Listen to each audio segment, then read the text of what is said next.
ఒక్కసారి కొమ్మూరి గోల్డ్ కి కాల్ చేయండి. తాకట్లో ఉన్న మీ బంగారాన్ని విడిపించి మార్కెట్ ప్రైస్ కి వాళ్ళు కొనుక్కుని మిగతా డబ్బులు మీకు ఇచ్చేస్తారు. హాయ్ హలో నమస్తే వెల్కమ్ టు అవర్ ఛానల్. బంగ్లాదేశ్లో హిందువులు బతకాలా లేకపోతే అందరూ కలిసి కట్టుకొని దేంట్లో దూకి సావాలా అనే స్టేజ్కి వచ్చింది సార్ బంగ్లాదేశ్. ఎందుకంటున్నా అనుకున్నారా?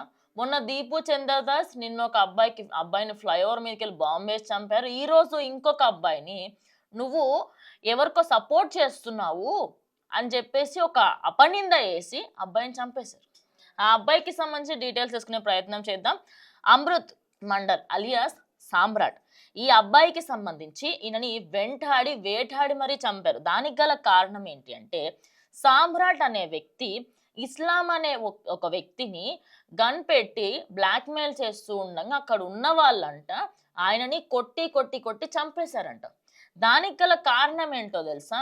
వీడు ఏదో ఒక ముఠాలో ఉండుంటాడు, అందుకోసం అని చెప్పేసి మమ్మల్ని టార్గెట్ చేసి ఆ ఇస్లాం అనే వ్యక్తిని చంపడానికి ప్రయత్నిస్తున్నాడు, అందుకోసమే అక్కడ ఉన్న గ్రామస్తులని చంపే ప్రయత్నం చేశారంట. సామ్రాట్ని క్రిమినల్ అని అసలు నిర్ధారించాల్సింది మీరా? అక్కడ సామాన్యుల నిర్ధారించాల్సింది? కోర్టులు లేవా మీకు? మీకు ప్రైమ్ మినిస్టర్లు లేరా? జైళ్ళు లేవా? నడి రోడ్డు మీద చంపే అంత ధైర్యం మీకు అసలు ఎక్కడి నుంచి వస్తుంది? ఎట్లా అసలు ఒక విషయానికి సంబంధించి ఒక ఇంట్రాగేషన్లు ఉండవు, ఒక మాట ఉండదు, ఏముండదు. ఎట్లా చంపుతున్నారు అయ్యా? నాకు అర్థం కాదు. మీరు ఆ వ్యక్తికి సంబంధించి అక్కడ స్థానికులు కొట్టి చంపడం ఏంది? స్థానికులు ఎందుకు చంపుతున్నారు అసలు? ఆయన పేరు హిందూతోనుందనా? మరి దేనికోసం చంపిర్రు? ఇస్లాం అనే వ్యక్తికి సంబంధించి ఆయనకి గన్ పెట్టి మాట్లాడాడని, ఆయనని బెదిరిస్తున్నాడని చెప్పేసి అంటున్నారు కదా. ప్రూఫ్ ఏదయ్యా? ప్రూఫ్ ఏది? ప్రూఫ్లు లేకుండా అసలు కోర్టులే దేనికి సంబంధించి ఒప్పుకో. అలాంటిది మీరు ఒక మనిషిని ఎలాంటి ప్రూఫ్ లేకుండా, ఏమి నిర్ధారించకుండా, ఏమి ఇంట్రాగేషన్ లేకుండా అగాధం సంపుడేంది? నాకు అర్థం కాదు.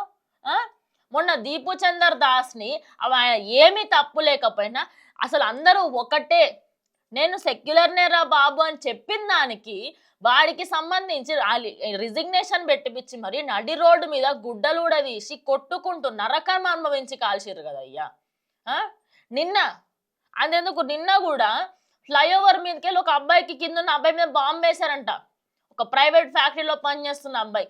ఆయన ఏం పాపం చేసిండు? ఈరోజు ఈ సామ్రాట్ అనే అబ్బాయి ఏం పాపం చేసిండు? అసలు మీకు ఇండియన్స్ అక్కడ ఉంచే ఉద్దేశం ఉందా లేదా? మరొక పని చేయుర్రి, అందరు హిందువులను పంపియుర్రి, అది బెటర్ కదా. ఇంకా మరి ఏంటికి రోజు కులం ఖచ్చితంగా సంపాలని మనం నిర్ధారించుకొని కూర్చున్నారా? 3 రోజులు 4-5 రోజుల నుంచి రోజుకొకళ్ళని చంపుతున్నారు. అంటే ఒక మైనారిటీగా అక్కడ బ్రతకడమే కష్టం అన్నట్టు అయిపోతుంది. హిందువులకి భద్రత లేదు, సరే భద్రత లేకపోతే సరే, హిందూ దేవాలయాలకు భద్రత లేదు, సరే మా దేవుళ్ళకి మేము ఎట్లా పూజ చేసుకుని మేము క్షమాపణ చెప్పుకుంటాం, అది వదిలే. మనుషులకి ఇంకెంతమందిని చంపుతారు? ఏమైనా ఒక ప్లాన్ ఉంటే ముందే చెప్పుర్రు కదా, కనీసం వాళ్ళని కాపాడుకునే ప్రయత్నం అన్నా చేస్తాం. అది లేదు, ఇది లేదు. కనిపిస్తే చంపాలా? షూట్డౌన్ ఆర్డర్ ఏమన్నా ఇచ్చిందా మీకు గవర్నమెంట్? అసలు ఈ యూనస్ ప్రభుత్వం ఏం చేస్తుంది? అసలు ప్రభుత్వానికి సంబంధించి ఒక వ్యక్తిని క్రిమినల్ అని కానీ, ఆ వ్యక్తికి సంబంధించి ఏదైనా ఒక విషయాన్ని నిర్ధారించాల్సింది మనుషులా? నార్మల్ మనుషులా? ఒక గవర్నమెంట్ ఇన్వాల్వ్మెంట్ ఉండదు, ఒక మినిస్టర్ ఇన్వాల్వ్మెంట్ ఉండదు, ఒక కోర్ట్ ఇన్వాల్వ్మెంట్ ఉండదు, ఒక సర్పంచుల ఇన్వాల్వ్మెంట్, చిన్న వాటి కూడా ఇన్వాల్వ్మెంట్ లేకుండా అగాధం నడి రోడ్ల మీద ఎట్లా చంపుతున్నారు అసలు మీరు? మొన్న దీపు చందర్, నిన్నొకైన, ఇవాళ సామ్రాట్. రేపెవరు చెప్పండి? రేపు ఇంకెవరు?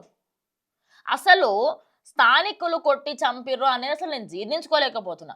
బంగ్లాదేశ్కి సంబంధించి రోజుకి హిందువుల పైన అఘాయిత్యాలు ఎక్కువ అవుతున్నప్పటికీ కూడా అక్కడి గవర్నమెంట్ ఎందుకు నోరు మూసుకుంది?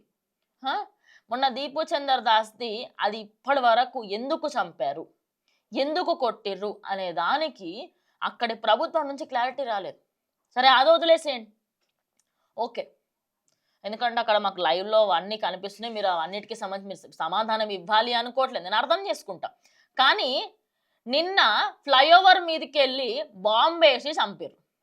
ఆ అబ్బాయి ఏంది, అసలు చంపింది ఎవరు, అసలు బాంబులు ఎక్కడికి వెళ్ళి తీసుకొస్తున్నారు, అసలు మీరు ఏం చేస్తున్నారు, ఇవన్నిటికీ సంబంధించి అడిగితే నో ఆన్సర్, ఎలాంటి ఆన్సర్ లేదు.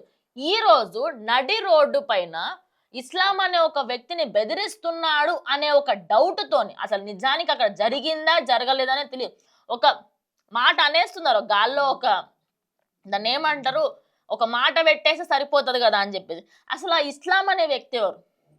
ఈయన ఏదో టెర్రరిస్ట్ లాగా ఎవరో ఈయనదే పెద్ద ఒక మనిషిని ఈయన చంపేటట్టు, సామ్రాట్ ఎవరినో చంపుతాడు అన్న ఉద్దేశంతోనంట ఈ పెద్ద మనుషులు, అక్కడుండే స్థానికులు సామ్రాట్ని క్రిమినల్గా నిర్ధారించి క్రిమినల్ ముఠాతోని ఈయనకి సంబంధాలు ఉన్నాయి అని చెప్పి అనుకొని చంపారంట. అనుకొని చంపడం ఏంది? మీకు మనిషి ప్రాణం అంటే అంత లోకు అయిపోయిందా? రోజుకొకళ్ళని చంపనీకి మీకు ఏమైనా స్క్రిప్ట్లు రాసుకొని కూర్చున్నారా? రేపు చంపడానికి ఇది ముందే చెప్దాము అని చెప్పి. క్రిమినల్ ముఠాకి సంబంధించినోడు అయితే సరే, ఇప్పుడు ఇదే మాట్లాడుకుందాం, మీ వాళ్ళ దిక్కు మాట్లాడు. క్రిమినల్ ముఠాకు సంబంధించినోడే, నువ్వా శిక్షించాల్సింది, స్థానికులా శిక్షించాల్సింది. మీ యూనస్ ప్రభుత్వం ఏమైంది? ఆ పెద్ద మనిషి ఎటు పోయిండు? ఎందుకు మాట్లాడతలేడు ఈ విషయాల మీద? మరి నిన్న మీరు ఇంకొక వ్యక్తిని చంపిర్రు, దాని మీద కూడా మాట్లాడండి. ప్రభుత్వం ఎందుకు ఇన్వాల్వ్మెంట్ అవుతలేదు? ఇంత జరుగుతుంటే వీళ్ళకట ఇప్పుడు ఇండియా కావాలన్నట. ఇదంతా ఫస్ట్ మీ చెత్త అంతా మీరు పక్క దోసుకోండి, తర్వాత పక్కన మీరు చెత్త ఎద్దురు. 24 గంటలల్లా అసలు లాస్ట్ 1-2 వీక్స్ నుంచి 3 చంపిర్రు. ఇంకెంతమంది ప్రాణాలు తీద్దామని గుళ్ళు ధ్వంసం చేస్తున్నారు. అక్కడ ఉండే హిందువులకి, మైనారిటీలు అసలు ఎంత దారుణమైన పరిస్థితి తెలుసా? 1,30,00,000 మందిలా ఎంతమంది మిగిలిరో కూడా తెలియదు. రేపటి రోజు బంగ్లాదేశ్లో మైనారిటీలు ఉంటుండేనట అని చెప్పుకోవాలన్నా మేము? అంత స్టేజ్కి దిగజారిపోవాలన్నా మేము అందరము? అసలు ఏం చేద్దామని, అసలు హిందూస్ని అక్కడ ఏం చేద్దాం అనుకుంటున్నారు? రోజు రోజుకు ఒకళ్ళని చంపుతూ వస్తున్నారు. ప్రభుత్వాలు ఏం చేస్తారంటే ప్రభుత్వం సైడ్ నుంచి జీరో రెస్పాన్సిబిలిటీ.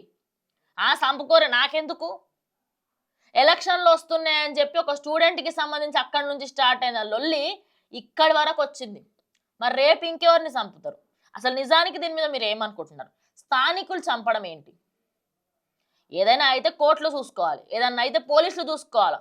అది కాకుండా అక్కడ స్థానికులు ఆయనని కొట్టి కొట్టి కొట్టి సామ్రాటికి వెళ్ళారు. ఇప్పటికే 3 చనిపోయారు. దీని మీద మీరు ఏమనుకుంటారో ఖచ్చితంగా కమెంట్ చేయండి. ఇది వాటి వీడియో, ఇంకో వీడియోతో మళ్ళీ కలుస్తాం.